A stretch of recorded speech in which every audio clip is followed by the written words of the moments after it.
Kisah tragis penghuni rumah pesugihan Kandang Bubrah. Hari itu kami sekeluarga pindah ke sebuah rumah yang terletak di Surabaya. Lokasinya dibilang cukup jauh dari hiruk-pikuk perkotaan. Di sepanjang jalan yang aku lihat banyaknya pohon rindang dan jalanan yang cukup terjal atau bisa dibilang sedikit rusak.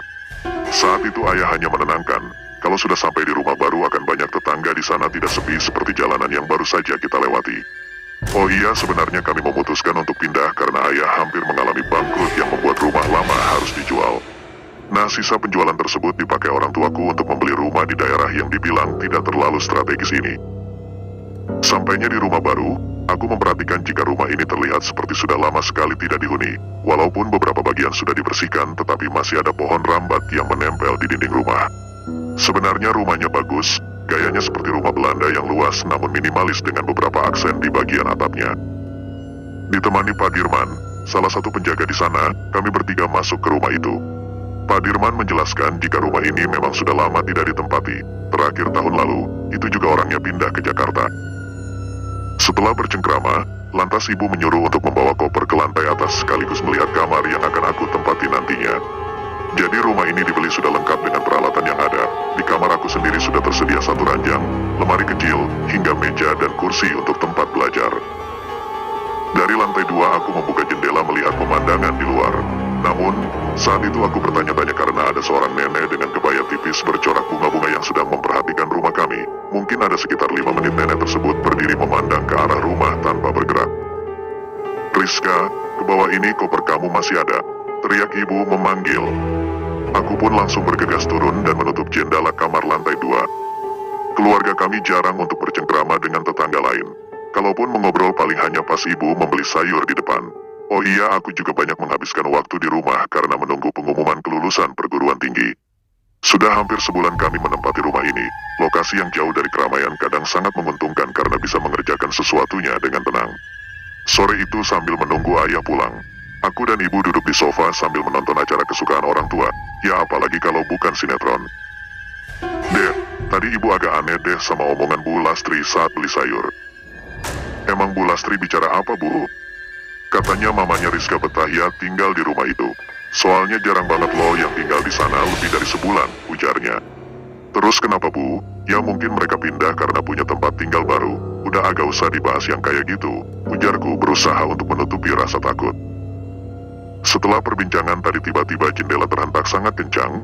Kami berdua menengok ke arah jendela dengan perasaan kaget. Ternyata hentakan tadi dari angin seperti ingin tanda-tanda hujan. Jam menunjukkan pukul 9 malam, entah mengapa aku merasa sangat panas di dalam kamar. AC saat itu padahal sudah dibuat serendah mungkin. Akhirnya aku memilih untuk membuka jendela kamar. Tapi tadi sangka aku melihat orang yang sama di sana. Ia si nenek dengan kebaya tipisnya, tetapi kali ini ia membawa sesuatu di tangan. Perlahan aku mulai menutup jendela agar tidak terlihat.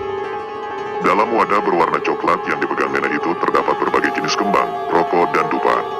Lantas nenek itu mengucapkan kata-kata yang tidak bisa diterka apa maksudnya. Selanjutnya ia meletakkan wadah tersebut di depan rumahku, entah untuk apa. Sebenarnya ingin sekali turun dan bertanya apa yang dia lakukan. Namun niat tersebut urung dan berpikir besok pagi saja sekaligus untuk memberitahunya ke ayah dan ibu. Keesokannya aku keluar pagar untuk memastikan apakah benda seperti sesajen yang diletakkan nenek itu masih ada. Ternyata anggapanku salah, di depan rumah tidak ada apa-apa. Apa yang dilihat semalam pun tak jadi kuutarakan ke ayah dan ibu. Kejadian tersebut sudah terulang beberapa kali, dan aku belum bisa memastikan siapa nenek tersebut dan apa niatannya. Namun, seminggu ini si nenek tak datang ke rumah. Parahnya, ibuku jadi sering kesurupan di rumah kami yang baru ini. Setiap malam ibu teriak-teriak seperti meminta pertolongan, tetapi dari kami tidak ada yang tahu apa yang dimaksud.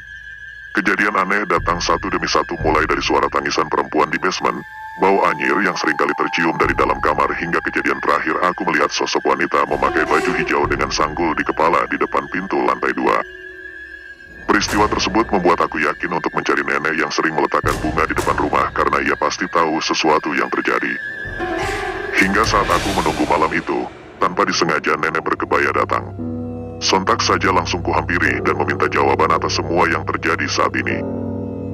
Aku menekankan ke nenek agar berbicara apa yang sebenarnya terjadi. Hingga ia berkata bahwa rumah ini sebenarnya didapatkan lewat ritual pesugihan oleh pemilik sebelumnya. Jin pemilik rumah akan marah jika tidak disediakan tumbal atau sesajen. Itu menjawab mengapa keluarga Rizka selalu diteror akhir-akhir ini. Kalau sudah ada anggota keluarga yang sering kesurupan, berarti jiwa orang tersebut diinginkan oleh si jin penjaga rumah. Rizka pun nangis sejadi-jadinya karena tidak ingin sang ibunda dijadikan tumbal pesugihan. Si nenek pun memberi syarat, ada dua cara yang bisa dilakukan. Yang pertama meneruskan ritual pesugihan kandang bubrah di rumah itu atau pengusiran dengan mendatangkan orang pintar. Dengan bantuan orang pintar, akhirnya keluarga Rizka melakukan ritual pengusiran jin di rumah itu. Saat itu ibunya mengalami kesurupan dan berkata, "Aku akan keluar dari tubuh ini dengan satu syarat, bahwa kembali ke Gunung Kawi atau jiwa ini harus ikut bersama."